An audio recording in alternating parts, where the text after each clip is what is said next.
نبی صلی اللہ علیہ وسلم نے فرمایا کہ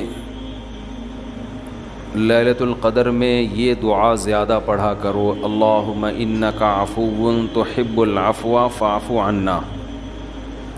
اے اللہ تو معافی کو پسند کرتا ہے، سراپا معافی ہے، بس تو ہمیں معاف کر دے۔ قرآن میں دو جگہ اللہ نے لیلۃ القدر کی فضیلت بیان کی، ایک سورہ دخان میں اور ایک سورہ قدر میں۔ سورہ دخان میں کہا انا انزلناہ فی لیلۃ مبارکہ، ہم نے اس قرآن کو نازل کیا برکت والی رات میں۔ اور سورہ قدر میں ہے انا انزلناہ فی لیلۃ القدر، ہم نے قدر کی رات میں اس کو نازل کیا۔ اور دونوں جگہ قرآن میں ہے تنزل الملائکۃ والروح فیہا من کل امر باذن ربہم من کل امر، کہ فرشتے اس رات میں اللہ کے حکم کو لے کر نازل ہوتے ہیں۔ اور سورہ دخان میں کہا فیہا یفرق کل امر حکیم، ہر حکمت والے فیصلے اس رات میں کیے جاتے ہیں۔ تو یہ سب لیلۃ القدر کے بارے میں ہے، اس کو لوگ شب برات پر لے جاتے ہیں۔ اور قرآن میں ہے خیر من الف شہر، 1000 مہینے سے بہتر ہے۔ تو اس لیے لیلۃ القدر کو تلاش کرنا چاہیے، ہمیں متعین طور پر وہ بتائی نہیں گئی ہے، بتایا گیا تھا نبی صلی اللہ علیہ وسلم کو، لیکن آپ کو بھلا دیا گیا۔ اس میں حکمتیں ہیں، مصلحتیں ہیں۔ بڑی حکمت یہ ہے کہ اگر بتا دی جاتی تو ہم رمضان کے آخری عشرے میں پوری میں عبادت نہ کرتے، پورے سال سوتے رہتے، پورے رمضان سوتے رہتے، اور خاص اس رات کو کچھ اللہ اللہ کر لیتے۔ اور یہ بھی خطرہ تھا بتا دی جاتی تو اس میں گناہ کا عذاب بھی 1000 گنا، سینکڑوں گنا بڑھ جاتا، پھر حجت تمام ہو جاتی، پھر کوئی گناہگار یہ نہیں کہہ سکتا تھا کہ بھائی مجھے کیا پتا تھا آج لیلۃ القدر ہے، تو بڑا عذاب آ سکتا تھا اللہ کا، کوئی اس رات میں گناہ کرتا۔ تو اس لیے اللہ کی حکمت نے اس بات کا تقاضا کیا کہ اس رات کو چھپا دیا جائے۔ اب امکانات ہیں، پہلی بات تو رمضان میں ہوگی، اتنی بات تو تقریباً یقینی ہے۔ دوسری بات رمضان کے آخری عشرے میں ہوگی، یہ بھی تقریباً یقینی ہے۔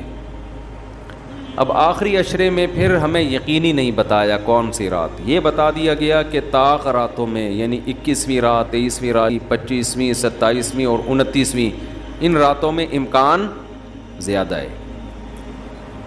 اور بعض حضرات کے نزدیک 27ویں میں امکان اور بھی زیادہ ہے، بعض حضرات کا موقف ہے، لیکن یقینی بات نہیں ہے۔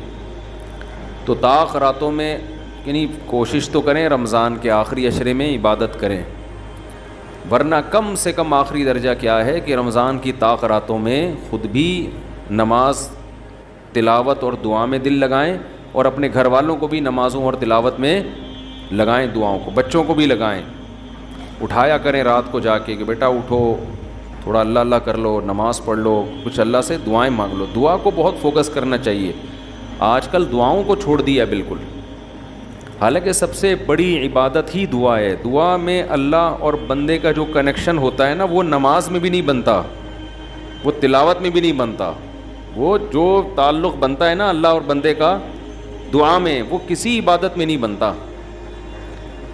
تلاوت کا مطلب تو یہ کہ اللہ آپ سے کیا کہہ رہا ہے وہ سن لیں آپ، اس میں تو یہ فائدہ ہوتا ہے۔ لیکن دعا میں تو آپ اللہ سے تعلق بڑھاتے ہیں نا، آپ اللہ سے مانگتے ہیں۔ تو اس لیے ان راتوں میں خوب گڑ گڑا کے لمبی لمبی دعائیں مانگنے کا معمول بنائیں۔ اعتکاف والے ساتھی بھی بیٹھ جائے کریں اکیلے میں، کہیں کچھ کر لیں، اللہ اللہ سب کچھ مانگ لیں، یہ سوچ کر کہ جو مانگیں گے اللہ ہمیں وہ دے گا۔ جب انسان مانگتا ہے نا پتہ نہیں ملے گا نہ ملے، تو پھر ملتا نہیں ہے۔ اللہ کہتا ہے جب تیرا میرے بارے میں یہ نظریہ ہے کہ میں دیتا ہی نہیں ہوں، تو پھر مانگتا رہے بیٹھ کے، میں نہیں دوں گا۔ اللہ میں استغنا بہت ہے، اللہ کا معاملہ یہ ہے کہ اللہ میں استغنا بہت ہے۔ اللہ کے سامنے جھکو گے تو وہ چھپڑ پھاڑ کے دے گا، تھوڑی سی بھی اکڑ دکھاؤ گے تو پھر اللہ کا کچھ نہیں بگاڑ سکتے، پھر خود ہی رلتے رہو گے، ساری زندگی برباد ہوتے رہو گے۔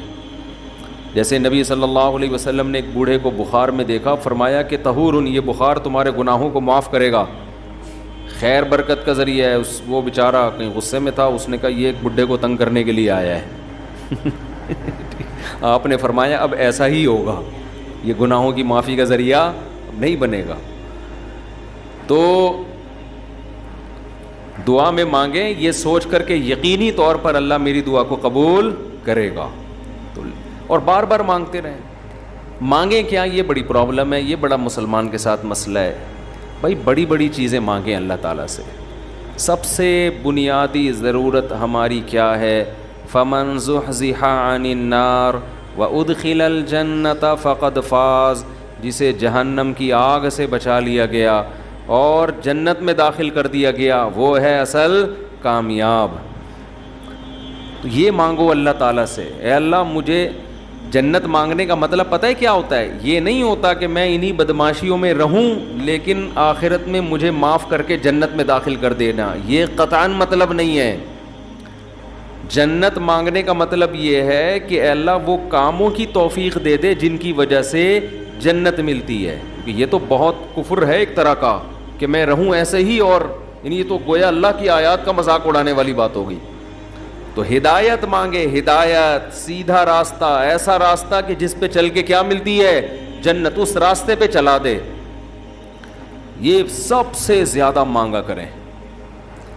اور جو دین کے کام میں لگے ہوئے ہیں، مبلغین ہیں، علماء ہیں، دینی مدرسے کے طلباء ہیں، وہ ایک اور دعا بہت زیادہ مانگا کریں، کیونکہ ان کو صرف جنت تھوڑی چاہیے، ان کو تو یہ چاہیے کہ ہمیں اللہ نے پیغمبروں کا وارث بنایا ہے، تو ہم سے اے اللہ تو دین کا کام بہت زیادہ لے لے، جو ہمارا مقصد ہے، ہمارا ہدف ہے۔ اگر ایک عالم کاروبار کامیاب کر کے چلا گیا تو یہ کون سا تیر مار لیا اس نے، یہ کوئی اس کا اصل کام تھوڑی تھا۔ تو جو دینی مدرسوں کے طلباء ہیں، علماء ہیں، ان کا تو یہ فرض ہے کہ اتنا مانگے اللہ سے کہ اللہ ہماری صلاحیتیں ضائع نہ ہوں، تو ہم سے دین کا بہت زیادہ کام لے لے۔ ایک عامی آدمی بھی یہ دعا مانگ سکتا ہے، لیکن طلباء اور علماء کے لیے اس کی اہمیت زیادہ ہے۔ تو اس میں ہمارے حضرت یہ دعا بتایا کرتے تھے، اے اللہ اخلاص کے ساتھ کام لے لے دین کا، کیونکہ دین کے کام میں بہت دفعہ ریاکاری آتی ہے۔ کام دین کا ہوتا ہے لیکن پھر آدمی کی اپنی انا شامل ہو جاتی ہے، اپنی پبلسٹی، میں بڑا بن جاؤں، میری پروموشن ہو، مجھے لوگ واہ واہ کریں، یہ نفس کی خواہش اس میں کیا ہوتی ہے؟ شامل، اور اس سے دین کا کام تو ہو جاتا ہے، آپ کو قیامت کے دن ٹکے کا بھی اجر نہیں ملتا۔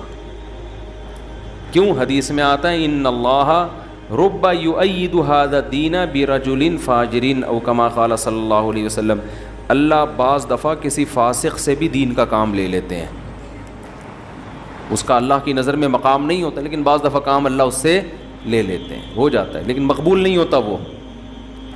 تو اخلاص کے ساتھ دین کے کام کی اللہ توفیق دے، کس کے ساتھ؟ اخلاص۔ دوسرا عافیت کے ساتھ۔ دین کے کاموں میں آزمائشیں بہت ہیں، جیلیں بھی ہیں، لوگوں کی صلواتیں بھی ہیں، تو انسان اللہ سے دعا یہی مانگے کہ عافیت کے ساتھ ہو جائے، آزمائشوں میں نہ گھروں میں۔ اور تیسری بات، قوت اور ہمت کے ساتھ۔ قوت الگ چیز ہے، ہمت الگ۔ پاور بھی ہو میرے پاس کام کی، کمزور آدمی دنیا میں کام نہیں کر سکتا، تو کام بھی قوت کے ساتھ ہو، پاور کے ساتھ، جاندار کام ہو، کچھ کر کے جاؤں دنیا سے، لوگ کہیں بھائی، لوگ کہیں نہ کہیں، اللہ کہے کہ کچھ کر کے گیا۔ لوگوں کو بعض دفعہ پتہ ہی نہیں ہوتا، کر کوئی اور رہا ہوتا ہے، کیش کوئی اور کرا رہا ہوتا ہے، تو اللہ کو پتہ ہے، اللہ کہے کہ واقعی تو کچھ کر کے آیا ہے۔ اور چوتھا، ہمت کے ساتھ۔ طاقت ہوتی ہے، بہت سے طاقتور ہم نے دیکھے ہیں سستی کی وجہ سے کام نہیں کر رہے ہوتے، پوستیوں کی طرح پڑے رہتے ہیں۔ وہ پاور بھی ہوتی ہے، بولنے کی طاقت، چلنے کی طاقت، دوڑنے کی طاقت، لیکن کیا ہر دوڑنے والا دوڑتا بھی ہے؟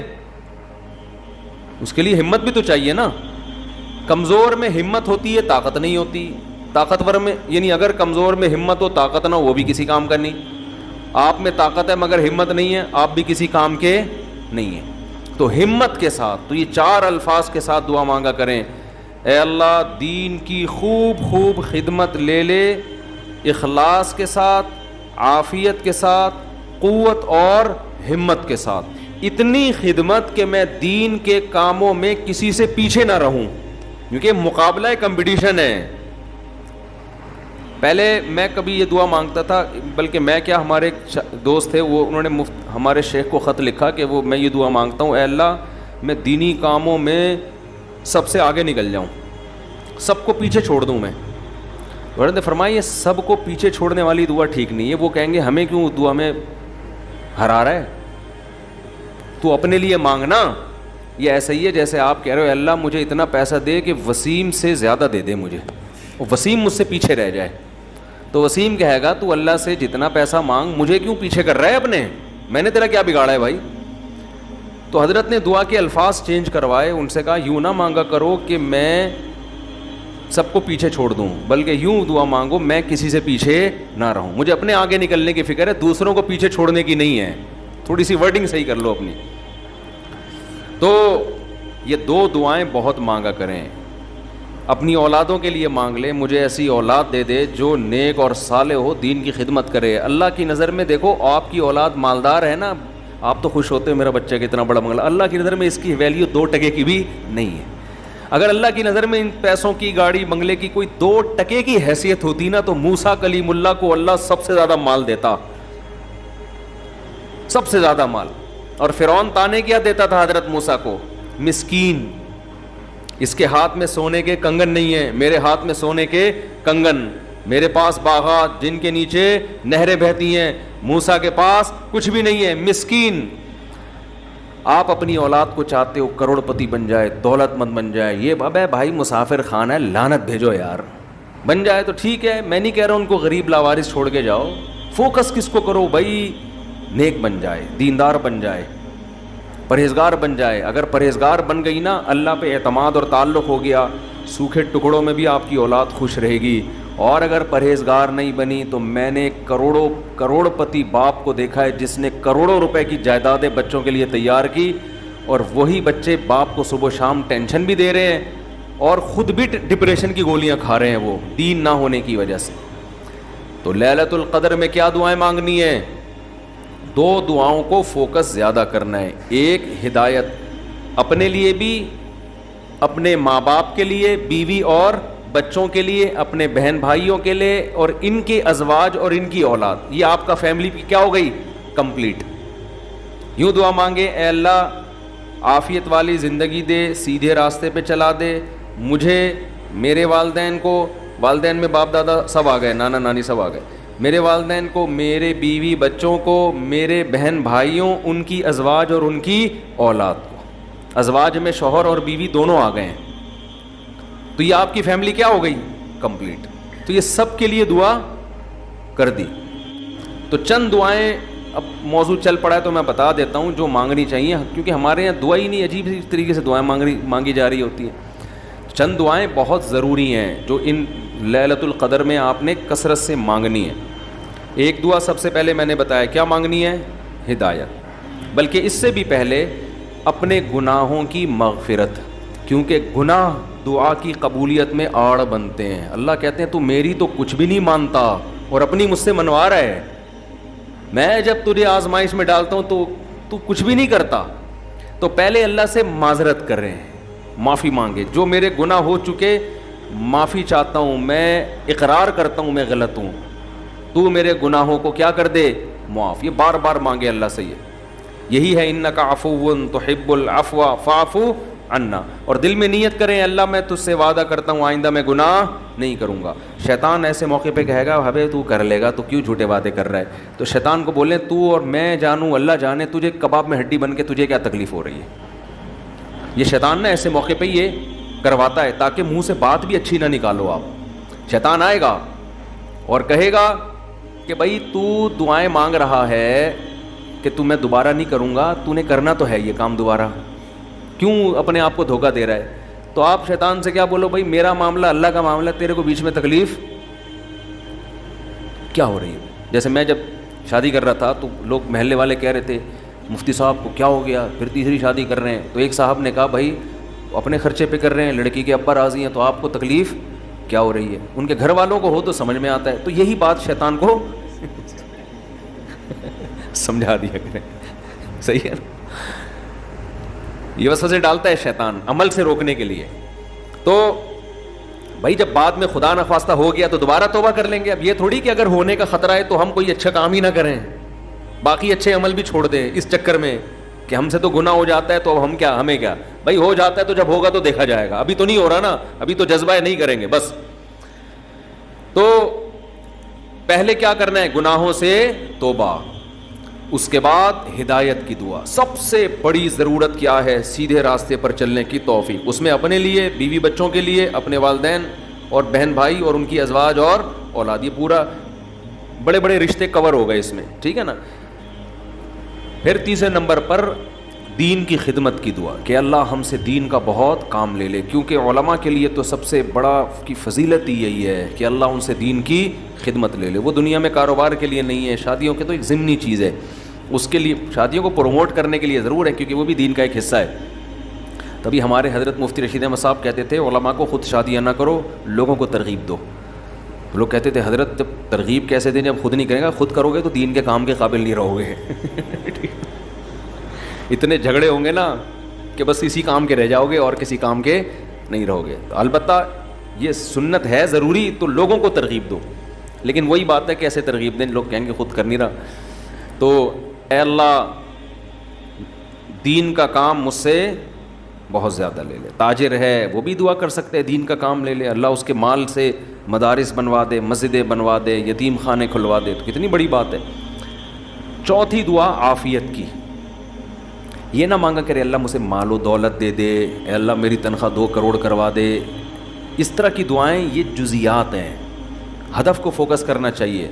اللہم انی اسألک العفو والعافیہ, معافی چاہتا ہوں, عافیت, عافیت والی زندگی, ٹینشنوں سے پاک زندگی چاہیے. اب وہ اللہ کی مرضی ہے, پیسہ دے کے ٹینشن سے پاک کر دے یا بغیر پیسے کے آپ کو ٹینشن فری بنا دے. عافیت چاہیے مجھے فی الدین والدنیا والآخرہ, دین میں بھی عافیت, میرا دین بھی مصیبتوں سے محفوظ رہے, میری دنیا بھی اور آخرت بھی. وفی اہلی و مالی, میرے گھر بار بھی پریشانیوں سے محفوظ رہے, بیوی بچے بھی, و مالی, اور میرا مال بھی مصیبتوں سے محفوظ رہے. مالوں پہ ہلاکتیں آ جاتی ہیں, فیکٹریوں کو آگ لگ جاتی ہے, تو یہ بڑی جامع دعا ہے, سمجھتے ہو. اس کے بعد ایک دعا اللہ سے اور مانگ لو. شادی شدہ آدمی کے لیے گھر ایک بڑی ٹینشن ہوتا ہے نا, وہ کہہ سکتا ہے کہ میں اللہ سے مصیبت سے پناہ مانگ رہا ہوں, تو مصیبتیں تو میں نے گھر میں خود پالی ہوئی ہیں. شادی شدہ لوگ, بعض لوگوں کی یہ رائے ہوتی ہے, تو یوں دعا مانگو, ربنا حب لنا من ازواجنا وذریاتنا قرۃ اعین, اے اللہ ہمیں ہماری ازواج یعنی بیویوں اور اولاد کی طرف سے آنکھوں کی ٹھنڈک. یہ دعا عورت بھی مانگ سکتی ہے کیونکہ زوج کا لفظ بیوی پر بھی اور شوہر پر بھی. آنکھوں کی ٹھنڈک دے, ان کو ہماری آنکھوں کی ٹھنڈک بنا دے, جب ہم گھر آئیں تو خوشی ہو, میری وائف بیٹھی ہوئی ہے ماشاءاللہ, میرے بچے بیٹھے ہوئے, خوشی ہو. یہ نہ ہو کہ جب گھر آئے تو پتہ چلا بیگم میکے گئی ہوئی ہے تو خوشی سے پاگل ہو جائے آدمی, جیسے کہ آج کل ہو رہا ہے. اے اللہ ہمارے گھر والوں کو اور اولاد کو ہمارے لیے آنکھوں کی ٹھنڈک. آنکھوں کی ٹھنڈک کا یہاں مطلب یہ ہے کہ ان کو نیک بنا دے. ان کو کیا بنا دے؟ نیک شریف شرفا, نماز روزے میں لگے ہوئے ہوں, گھر جاؤ تلاوت کا ماحول ہو, دعاؤں میں لگے ہوئے ہوں, تلاوت کر رہے ہوں. تو جس کی فطرت صحیح ہو اسے یہ عمل دیکھ کر اس کی آنکھیں کیا ہو جاتی ہیں؟ ٹھنڈی. اور اگر آپ گھر میں گئے, بیگم صاحبہ ڈرامہ دیکھ رہی ہیں, سین چل رہا ہے بڑا ٹائٹ قسم کا نا, اور بچے بھی پب جی پہ لگے ہوئے ہیں, فلمیں دیکھ رہے ہیں, میوزک سن رہے ہیں, خدا کی قسم اس سے آپ کی آنکھیں ٹھنڈی نہیں ہوں گی. میں لوگوں سے کہتا ہوں اپنی بچی کو اسکارف پہناؤ, پراپر ڈریس پہناؤ, پھر دیکھو کتنی پیاری لگے گی آپ کو. اور آپ اس اسکارف جو ہے نا اور اسکرٹ پہنا دو, سلیو لیس کپڑے پہنا دو, آپ کو وہ آنکھوں کی ٹھنڈک نہیں لگے گی. گھر کا ماحول دینی ہو, طہارت کا, نماز کا, تلاوت کا, معمولات کا. تبلیغ والے کروا دیتے ہیں, اپنی عورتوں کو تبلیغ میں وقت لگواؤ گے تو گھر میں یہ معمولات شروع ہو جائیں گے. تبلیغ میں بڑی جان ہے. بڑے بڑے لوگوں کو میں نے دیکھا ہے, بیگم کنٹرول میں تھی, تبلیغ میں لے گئے, صحیح ہو گئی, وہ گھر کا ماحول بن گیا. اور گھر کا ماحول عورت سے بنتا ہے, آدمی سے نہیں بنتا. تو آنکھوں کی ٹھنڈک بنا دے. وجعلنا للمتقین اماما, یہ اسی کی تفسیر ہے. اور ہمیں پرہیزگاروں کا امام بنا. یہ مطلب نہیں کہ اگلے الیکشن میں ہم جیت جائیں. پرہیزگاروں کا امام کا مطلب امام تو ہم ہیں ہی, ہمارے ماتحتوں کو پرہیزگار کر دے. اچھے لوگوں کے سربراہ ہوں ہم. تو بیوی بچے آپ کے ماتحت ہوتے ہیں نا, تو ہمیں ان کو کیا بنا دے, تو پرہیزگار بنا دے. تو یہ دعا بھی بہت امپورٹنٹ ہے. اللہ نے نیک لوگوں کی صفات میں یہ دعا بھی بیان کی ہے کہ وہ ہم سے یوں دعا مانگتے ہیں. اور 2 دعائیں اور جلدی سے بتا دوں, یہ ٹاپک نہیں تھا, لمبا ہوتا جا رہا ہے مسلسل, اس پہ میں مستقل انشاءاللہ بیان کروں گا. 2 دعائیں اور لیلۃ القدر میں, اور ویسے بھی معمول بنائیں. ایک دعا یہ کہ جہنم کی آگ سے خلاصی, بار بار قرآن یہ بیان کرتا ہے, جنت کی طلب اور جہنم کی آگ سے خلاصی. قرآن بار بار کہتا ہے ہمارے نیک بندوں کے دل میں جنت کی اتنی لالچ ہے کہ راتوں کو اٹھ اٹھ کے اللہ کو پکارتے ہیں کہ اللہ ہمیں اس جنت کا وارث بنا دے, محروم نہ کرنا اس جنت سے. جن کا آخرت پر ایمان نہیں ہے نا, انہوں نے جنت کو دوسرے درجے پہ رکھا ہوا ہے. میں بھی ہو سکتا ہے جنت ہو, مل جائے تو ٹھیک ہے, اس طرح سے مانگ رہے ہوتے ہیں. آپ مجھے بتاؤ, دنیا میں آپ کو کوئی ایسا پیکج دیا جائے کہ یہ کر لو تو تمہیں پھر اس کے بدلے میں یہ ملے گا, اس میں 1000 گز کا بنگلہ ملے گا, اور ایسا بنگلہ ہوگا, کروڑوں روپے کا بنگلہ ہوگا, اس میں پھر تمہاری بڑی اچھی شادی ہو جائے گی, بہت خوبصورت بیوی ملے گی تمہیں, اور اس میں تمہاری خوراک ایسی ہوگی, تمہاری جوانی 100 سال تک رہے گی, ہیں بھائی, اور تمہیں جناب کروڑوں کروڑوں روپے کی گاڑیاں ملیں گی. یعنی جنت کے 10ویں حصے کی بات اگر ہم سے کی جائے دنیا میں, تو میرا خیال ہے سارا دن اس کی تلاش اور طلب کے علاوہ ہمارا کوئی کام نہیں ہوگا, کیونکہ یقین ہے نا, اس دنیا کو دیکھا ہوا ہے, آخرت کو دیکھا نہیں ہے. تو اللہ تعالیٰ کہتے ہیں کہ ہمارے نیک بندے راتوں کو اٹھ کے اللہ سے کیا مانگتے ہیں, جنت. کہ اللہ ربنا وآتنا ما وعدتنا علی رسولک, اے اللہ تو نے پیغمبروں کی زبان سے جس جنت کا ہم سے وعدہ کیا ہے وہ اس وعدے سے ہمیں محروم نہ کرنا, وہ دینا ہمیں جنت, ہم محتاج ہیں اس کے. وہ بڑی دل نشیں جنت ہے, ایسا نہ ہو کہ نیک لوگ اس میں جا رہے ہوں اور ہمیں اس سے روک دیا جائے. اس وقت یہ منظر قہر بن کے گرے گا آپ کے اوپر, یہ بہت بڑی ٹینشن ہوگی. اور جہنم کی آگ سے پناہ, ربنا اصرف عنا عذاب جہنم, جہنم کی آگ کو ہم سے دور کر دے. تو یہ چند دعائیں ہیں جو مانگا کریں پابندی کے ساتھ. سمجھتے ہو کہ نہیں سمجھتے؟ اور ایک آخری دعا, اگر آپ کے والدین دنیا سے جا چکے ہیں یا آباء و اجداد کوئی بھی جا چکے ہیں, ان کی مغفرت کی دعا, ان کو بھولنا, جن میں والدین تو بہرحال وہ تو زندگی بھر نہیں بھولنا ان کو. جب مغفرت کی دعا تو سب سے پہلے اپنے والدین کے لیے الگ الگ مانگا کرو, باپ کے لیے الگ اور ماں کے لیے الگ, ہول سیل کے حساب سے نہ مانگا کرو.